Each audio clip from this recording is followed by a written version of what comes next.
Hey everybody, welcome to round 2 of this not playing Magic draft. Our opponent chose to play first and kept his hand, so we're going to also do the same. We have a pretty good hand. A little slow, I suppose, for what we're trying to do, but we'll be able to get everything that we want out. So our opponent is playing a blue-black Flyers deck, which is okay for us in some ways. Uh, it, it does play out slowly. However, he's got a Demon Lord of Ashmouth that he could drop on us on turn 4, which we would love to eaten by spiders on. Um, so yeah, we'll see what ends up coming out. Go ahead and get our peddler online. Consider saving our peddler for our lumberknot um, in this scenario. Bring our borderland ranger out next turn though. And depending on what our opponent does here, we'll adjust. Okay, so he's going to play the zombie drake. Yeah, just too much land. So I think the play is going to be to play the ranger here and not pair him up. We'll get in for one.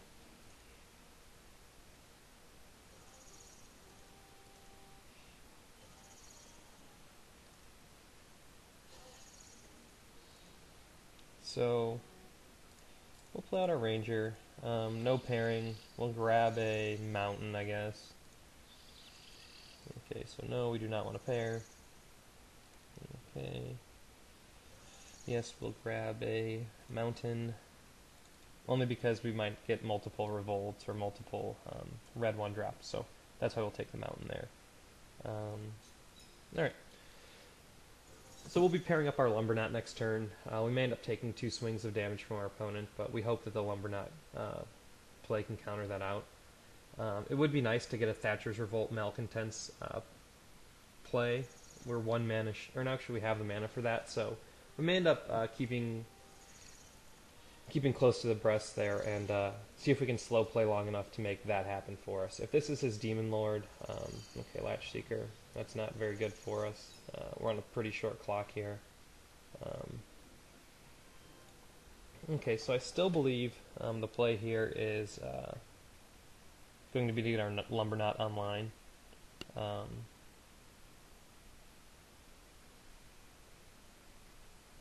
And I think we're gonna go ahead and do that. Question is, what could he have for 1 black instant that would kill the peddler? I don't think anything. So we'll offer him these trades head up.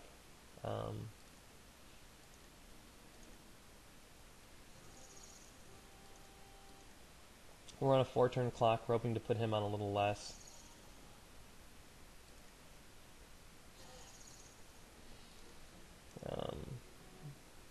Yeah, there's no reason to keep the wolf here because he's got an unblockable. So we're going to drop our lumberknot, pair up, and take some big swings.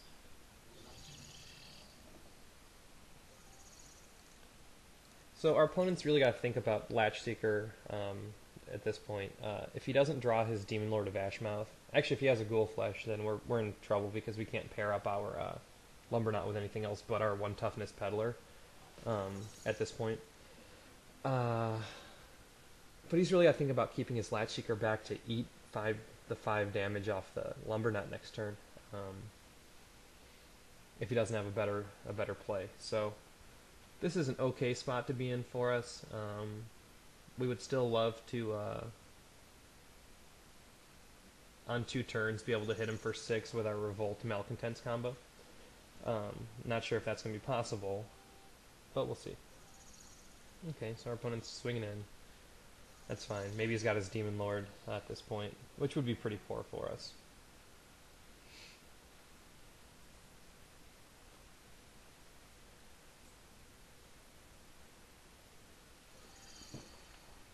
Alright, Mist Raven's pretty bad for us. I'm assuming it's going to be the lumberknot. Yeah, okay.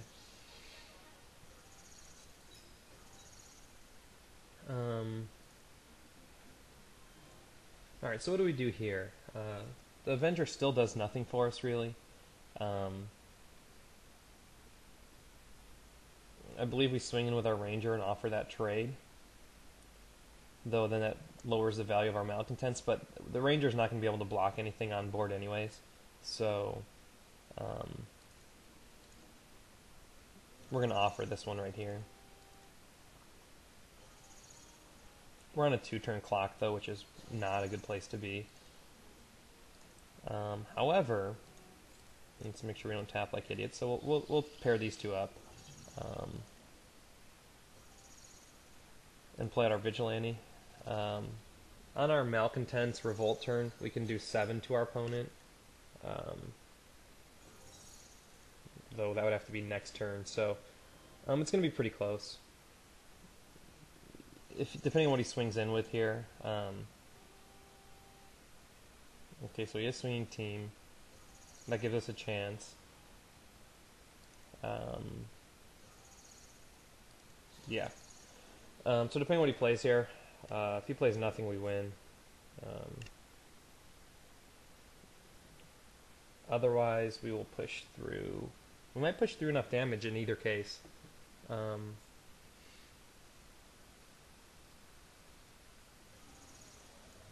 Corpse Traders could be enough of a body.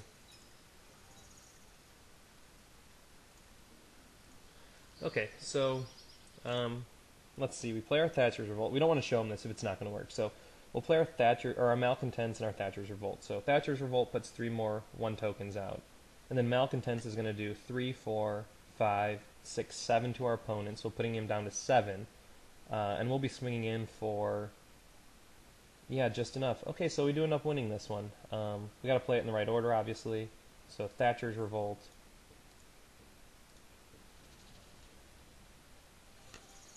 And we'll play our Kessig Malcontents. And if I did my math right, this should be for 7.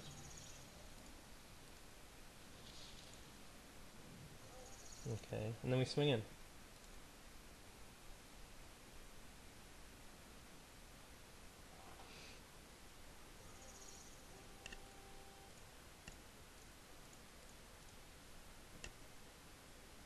Okay, so he can only block 1. Even if he blocks the 5, we're still pushing 7 through. Okay.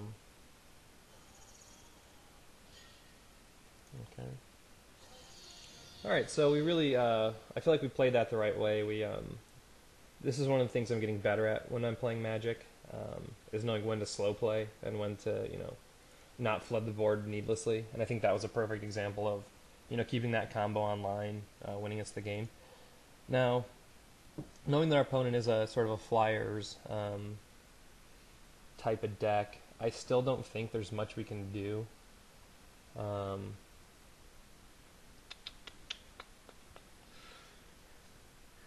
I haven't seen any of the Deathwinds or Ghoul Flesh in order to bring in our Wild Defiance. We don't have anything else of our own that would make Wild Defiance very good.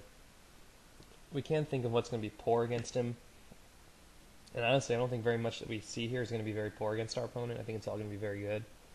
The question is, do we want to bring in a Banners Raised for a Stone Right? I say no, because we still got to think about pairing our Flowering Lumberknot, Stone Right's a Human, for Vigilante Justice, for Malcontents, for everything else. So I think we just go ahead and keep with what we've got here. Another option would be a Snare the Skies, which may be a fair option here. In place of the Abundant Growth, I guess.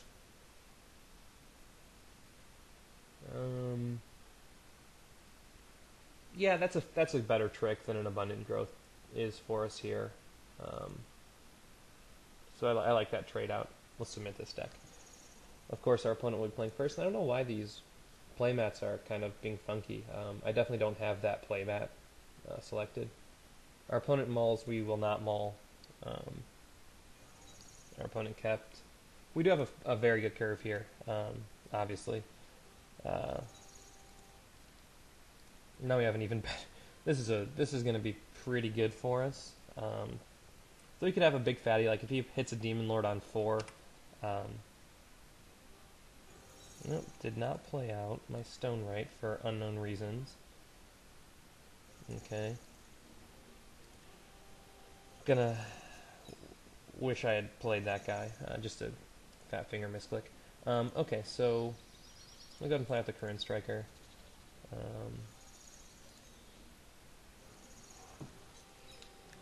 Oh, that was just bad. No excuse.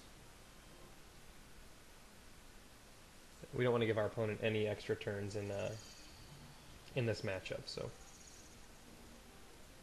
we'll put our ringleader online, unless, of course, we hit a land. Okay, no, here's actually another option. We'll go ahead and play out our escort and our stone right, I believe. Get more trample in on this turn. And then our ringleader, when he does swing. Yeah, that's a better play. We'll go ahead and give our Korean striker pro zombies. In the case that he has some ground ghouls or something, we want our pump guy getting through. We'll also play our stone right on this spot here.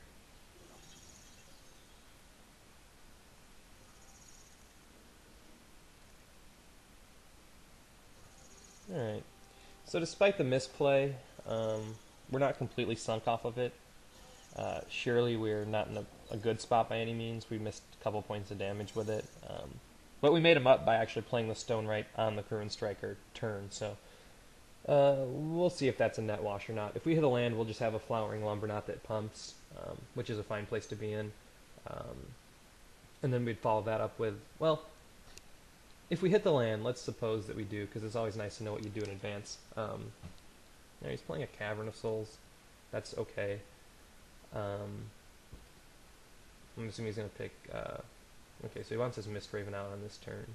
Probably for the Korean striker.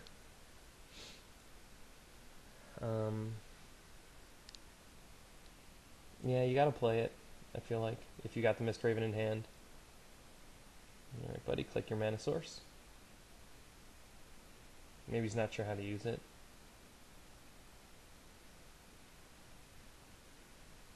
Yeah, he just doesn't know how to use it. Okay. So he'll push the Korean striker back in our hand, and if this is the case, and we hit a land now, we'll get our Vigilante Justice online. Without thinking, pretty much.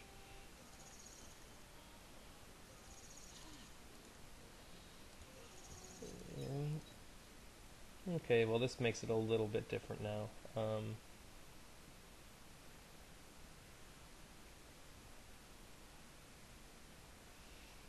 We want our malcontents to be a big fat malcontents, obviously, so we don't want to waste any turns.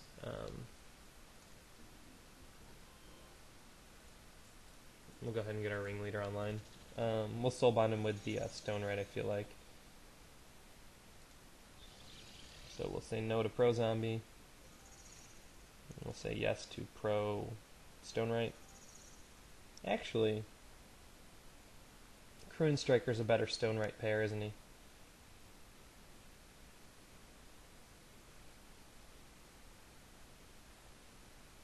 Yeah, so we're not going to use that either. We'll ship the turn back. We know we're going to possibly take 4 here. It's okay. We'll drop in the striker and get our stone right paired up there next turn.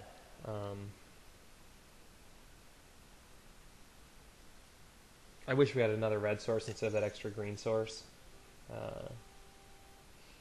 It's not a very good place to be in. Yeah, that guy's got to swing in. Our opponent's playing very aggro-y in a deck that kind of should be controlling us, which is fine. Alright. And there's the pro zombie coming in. Okay. So now we have a choice to make. What do we want to get online here? I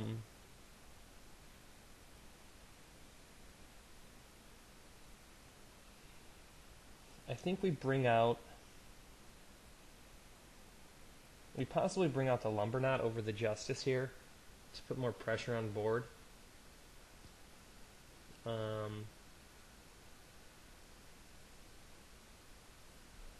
So the justice is a big game for us. And if we hit a land next time... No, we want our lumber knot on the ground, sliding past butcher ghouls. So we'll see. I'm sure he's going to offer the trade on the butcher ghoul here. We gotta imagine.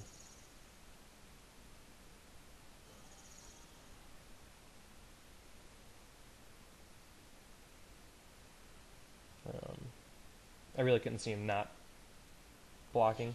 Okay.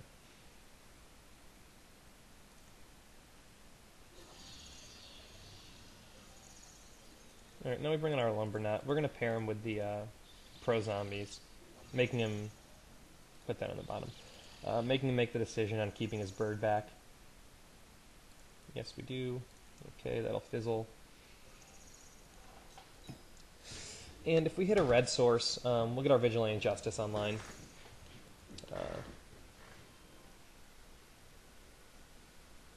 Which could get pretty crazy. Yeah, it's very interesting. We just need more red source at this point. I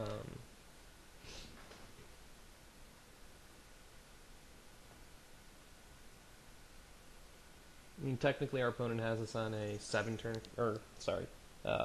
clock. But I mean, it's such an aggro move to swing with anything except for the Zombie Drake here. Not knowing what my opponent has, though, in his hand, I can't really say that. Maybe he's got a Peel from Reality to double bounce the Mistraven Lumber Knot. Really hard to say, but that's a very aggressive move there, knowing that he's going to be taking 6 to the head on our pro zombies guys if he doesn't get a better ground and pound out. Could be his corpse traders. Alright, a shield mate, that's fine.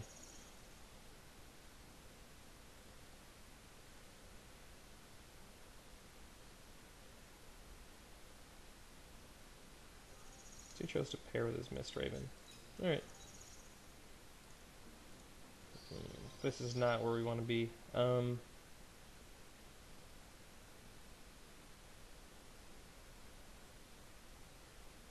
we play out the Justice and just hope that we nail a Thatcher's Revolt for the win? Or do we play out enough humans so that our swings become large? I think that might be the way to go.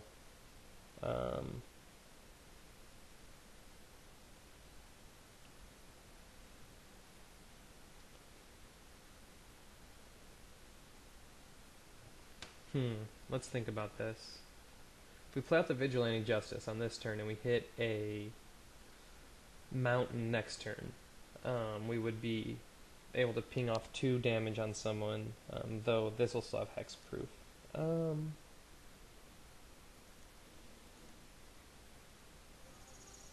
Alright, we'll see what he does with this here. See if he wants to give up his shield mate for it. He does not. Okay, problem is we can't play out enough guys. I think we play this Croon Striker and pair it with a Stone right here, to be completely honest. Maybe the wrong play.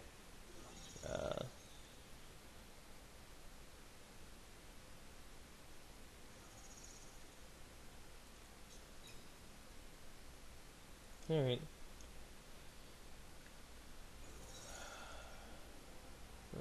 Kind of a crappy place to be in.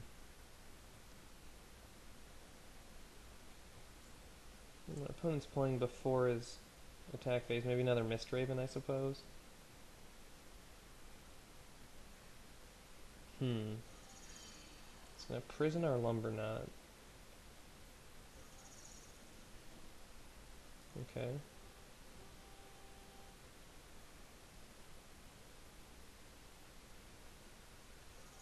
Alright, so he's getting a little bit smarter on knowing what he needs to keep back, it seems like.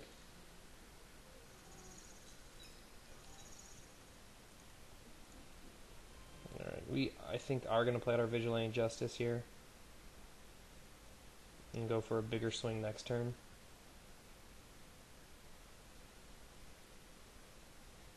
Though, if we get our Malcontents on board, and our Somberwald, and they can all swing next turn, that's a big swing.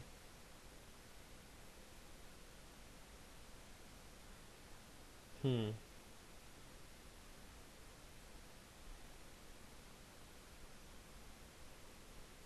would it be big enough? So if we put our Vigilante Justice on board, we can play our Sombral Vigilante out next turn, as well as our Malcontents, and that would give us 1, 2, 3, 4, 5, 6 damage to our opponent's head,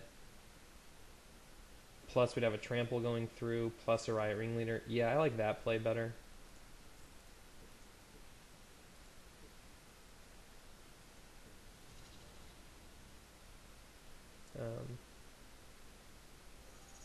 We'll go ahead and play this out here and just ping our opponent to the face so that he can attack next turn with our big swing.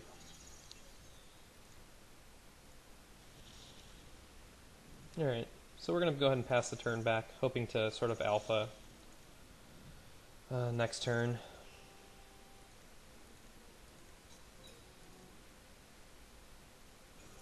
Our opponent's only got 2 cards. We'll see if one's a land. That would be best case scenario. I don't like our opponent having a lot of choices against us. Let's see. Dropping the Malcontents will do 1 to our opponent's face and 1, 2, 3, 4, 5, 6 to our opponent's face. So 7 that he can't avoid, meaning we only have to sneak 3 through. Yeah, I think we can do that. Depending on what this play is, of course. Big play. Alright, the twins, that's okay.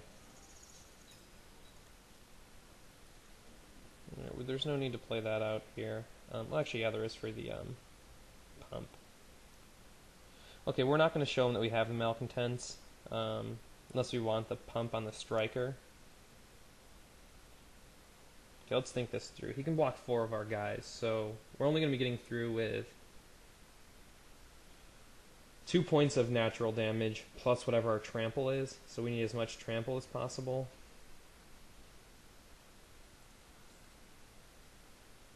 We need to get through with 3 damage. So actually we gotta think this up. He can straight up block those guys. So we need to get 3 points of damage through off our trample. The best he can do is defend 4 of it. Or we need to get 1 point through off our trample. The best he can do is defend 4 of it. And we can pump it to a, that'll be a 3, 4, 5. Yeah, I think we got it.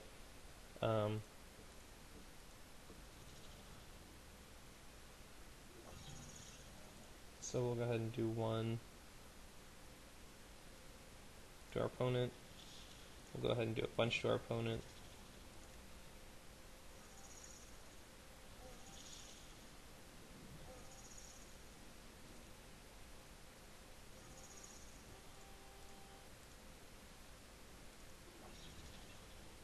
Then we'll pump our trample up. And I think we might have this one, actually.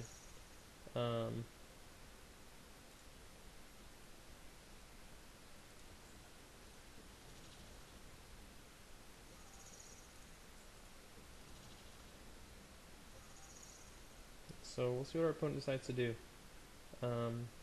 We might be okay.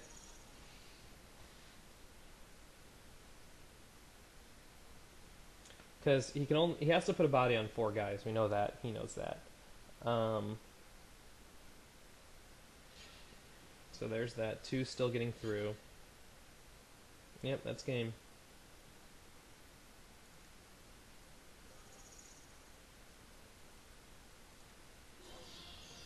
So another one where we kind of played it a little bit slowly, and I don't want to say risky, but we did it the right way. So, alright, we'll see you guys in the finals.